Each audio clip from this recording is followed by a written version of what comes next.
21 days gratitude series के 19 day के session में आप सभी का स्वागत और आभार। पिछले सेशंस में हमने चर्चा की थी हाउ टू कल्टीवेट ग्रैटिट्यूड, यानी हम अपने जीवन में कृतज्ञता कैसे विकसित कर सकते हैं, जिसमें हमने इसके 3 महत्वपूर्ण तरीकों की चर्चा की थी: जर्नलिंग, ग्रैटिट्यूड गार्डन टेक्निक और बुद्धिस्ट मेडिटेशन टेक्निक। आज हम कृतज्ञता प्रदर्शित करने में आने वाली बाधाओं की चर्चा करेंगे। दरअसल हमें पता ही नहीं होता कि हमारे अंदर ऐसा क्या है जिसकी वजह से हम खुलकर दूसरों के प्रति कृतज्ञ नहीं हो पाते, उसे प्रकट नहीं करते।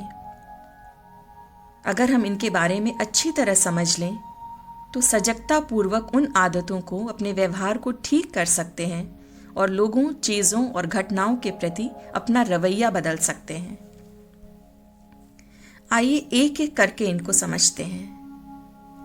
पहला अवरोध है अपने बारे में बहुत ऊंचा सोचना या बहुत अभिमानी होना, ये समझना कि जो कुछ भी मुझे मिल रहा है वो मेरा अधिकार है, कोई मुझ पर कृपा नहीं कर रहा, बल्कि ये तो मेरा हक है, मेरा ही है और मुझे मिलना ही चाहिए।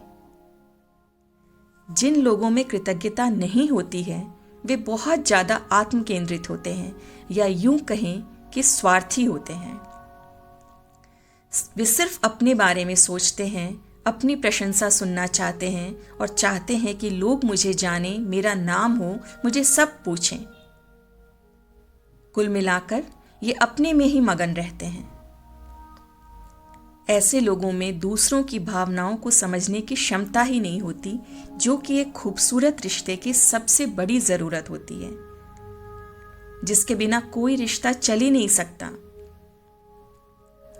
इन्हें लगता है इनकी जिंदगी और इनकी जिंदगी में शामिल लोग बस इन्हें देने के लिए ही हैं, इनका अधिकार है सब, और जो चीज अधिकार है उसे मिलने पर धन्यवाद की क्या जरूरत है, कृतज्ञता की क्या जरूरत है। पर सच ये है कि आप चाहे कुछ भी करें, चाहे कुछ भी हो, आपके साथ वो हमेशा एक जैसा नहीं रहता। समय हमेशा एक जैसा नहीं रहता, और ऐसा कहीं नहीं लिखा है कि आपकी जिंदगी हमेशा ऐसे ही खुशनुमा और सफल रहेगी और ये सब कुछ हमेशा इसी तरह आपको मिलता रहेगा। ये तो हम हैं जो अपने मन में तय कर लेते हैं या मान लेते हैं कि हम इस चीज के हकदार या अधिकारी हैं। जो कुछ भी हमें मिला है उसके लिए कृतज्ञता अनुभव करने के लिए ये जरूरी है कि हम उन चीजों को अपने हक या अधिकार की तरह न लेकर उपहार या गिफ्ट्स की तरह लें। अपना नजरिया बदलें। और ये बात अगर हमारे मन में गहराई से बैठ जाती है तो हम अच्छाई और बुराई, सही और गलत, क्या होना चाहिए, नहीं होना चाहिए, ये सब बहुत अच्छी तरह समझने लगेंगे। अपना अधिकार, अपने फर्ज समझने लगेंगे और फिर बहुत शांति महसूस करेंगे। फिर हम कठिन परिस्थितियों में भी अपना संतुलन बना के रख पाएंगे और गुस्सा, निराशा, पछतावा जैसी नकारात्मक भावनाएं हम पर हावी नहीं हो पाएंगी।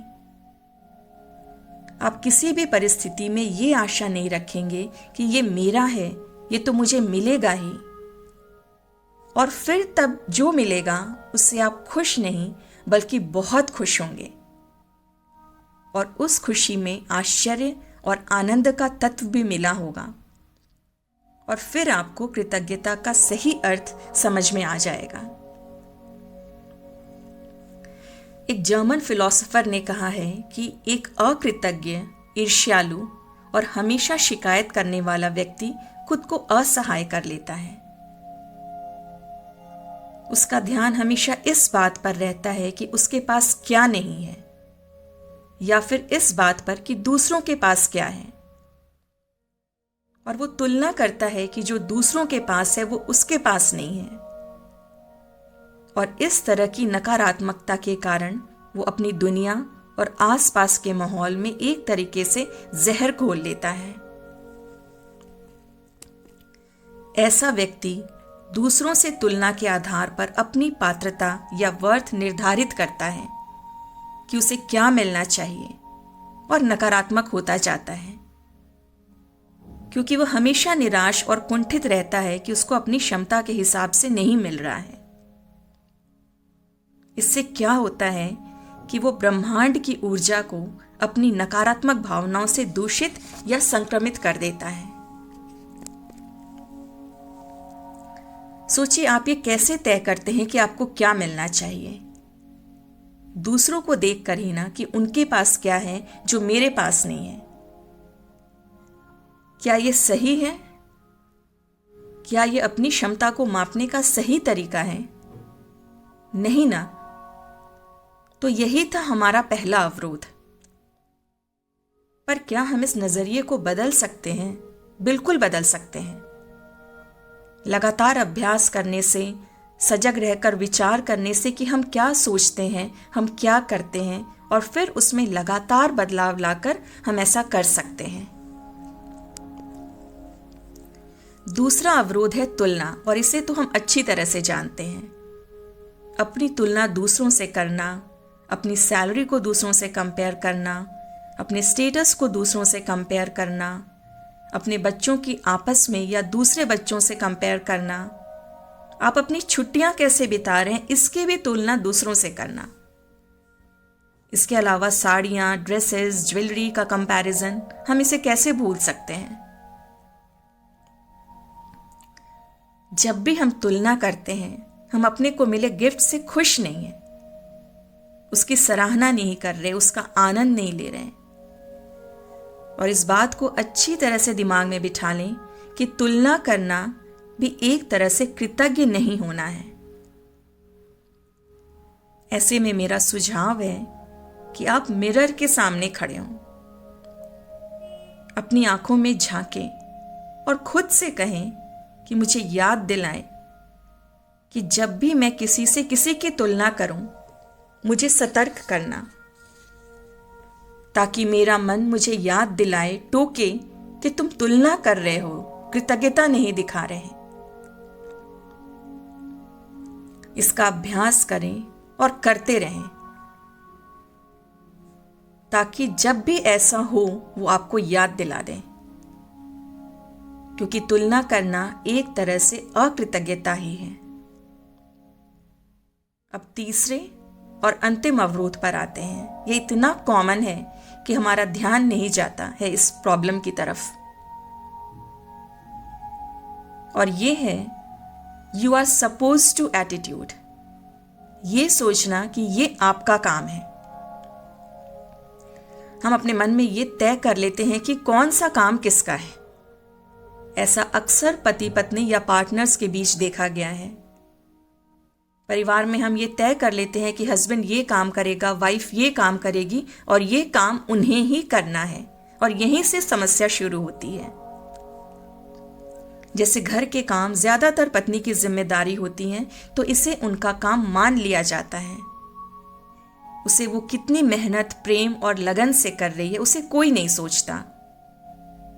इन कामों को लोग अपनी ब्लेसिंग्स या गिफ्ट्स की तरह नहीं लेते, बल्कि इसे दूसरे की जिम्मेदारी समझ कर लेते हैं कि ये तो उन्हें ही करना है। और इस वजह से उनके काम के लिए हमारे अंदर कृतज्ञता नहीं रहती। लेकिन अगर वाइफ ने वो काम किसी दिन नहीं किया या किसी वजह से ठीक से नहीं किया, तो हम उल्टा उन पर नाराज हो जाते हैं, परेशान हो जाते हैं, और कभी कभी तो बहुत खराब व्यवहार भी करते हैं। ऐसे ही पत्नी भी पति के साथ करती है उन कामों के लिए जिन्हें वो पति की जिम्मेदारी मानती है।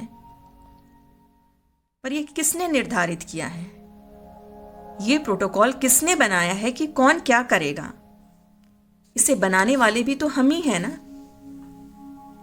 वही पति जो घर के काम में या खाना बनाने में मदद नहीं करते, वो होटल में शेफ के रूप में कितनी शानदार रेसिपीज बनाते हैं। तो क्या घर में ऐसा नहीं किया जा सकता है? जब हम किसी को किसी की जिम्मेदारी या ड्यूटी से बांध देते हैं इस तरह से कि वो काम उन्हें हर हाल में करना ही है, तो धीरे धीरे इस काम में उनकी रुचि कम होने लगती है, बल्कि खत्म होने लगती है।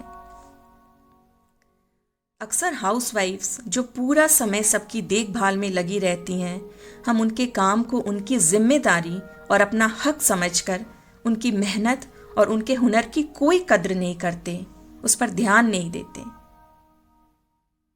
इस वजह से वो खुद को उपेक्षित महसूस करती हैं। अपने काम की कद्र नहीं होने की वजह से उनका मन धीरे धीरे उससे उचटने लगता है। पर हम भूल जाते हैं कि परिस्थितियां बदल सकती हैं। आज जो प्रोटोकॉल हमने बनाया है वो भी बदल सकता है। हो सकता है किसी कारणवश वे सारी सुविधाएं जो आपके पार्टनर की वजह से आपको मिली हैं वो आगे आपको ना मिलें। आइए इसे एक उदाहरण से समझते हैं। मान लीजिए आपकी रूम पार्टनर जो आपके साथ रह रही है, जो आप दोनों के लिए खाना बनाती है, अब उसकी शादी हो जाने की वजह से वो चली गई है। तो जो सुविधा आपको अभी तक मिल रही थी वो तो खत्म हो गई ना। ऐसे ही मान लीजिए कि परिवार में किसी मनमुटाव की वजह से पार्टनर्स अलग हो गए, या किसी गंभीर बीमारी की वजह से आपकी पार्टनर अपनी जिम्मेदारी पूरी नहीं कर पा रही, तब क्या होगा? काम का जो विभाजन आपने अपने हिसाब से किया था वो बदलेगा कि नहीं? बदलना ही पड़ेगा। लेकिन अगर आप रोजाना ही कृतज्ञता जाहिर करते हैं, उनके किए गए काम की तारीफ करते हैं, तो निश्चित ही ब्रह्मांड या जिंदगी आपको कृतज्ञता दिखाने के और भी कई अवसर देता है। और इस कृतज्ञता की वजह से आपका रिश्ता और भी खूबसूरत बन जाता है। कृतज्ञता का ये हिसाब आपको यह समझने में मदद करता है कि आप अपने जीवन में और ज़्यादा संतुष्ट और खुश रहते हैं जब एक दूसरे के किए गए काम को हक की तरह न लेकर गिफ्ट्स की तरह से लेते हैं, और इसके लिए उनके कृतज्ञ होते हैं, उनका सम्मान करते हैं। पर हम क्या करते हैं इसका बिल्कुल विपरीत, और फिर दूरियां आने लगती हैं। रिसर्च में भी देखा गया है कि जिस रिश्ते में एक दूसरे के काम का सम्मान किया जाता है, उसकी प्रशंसा की जाती है, वो अपने काम के विभाजन को लेकर कम परेशान या नाखुश रहते हैं और अपने रिश्ते में खुश रहते हैं, संतुष्ट रहते हैं, उन लोगों की अपेक्षा जहां एक दूसरे के काम को फॉर ग्रांटेड लिया जाता है।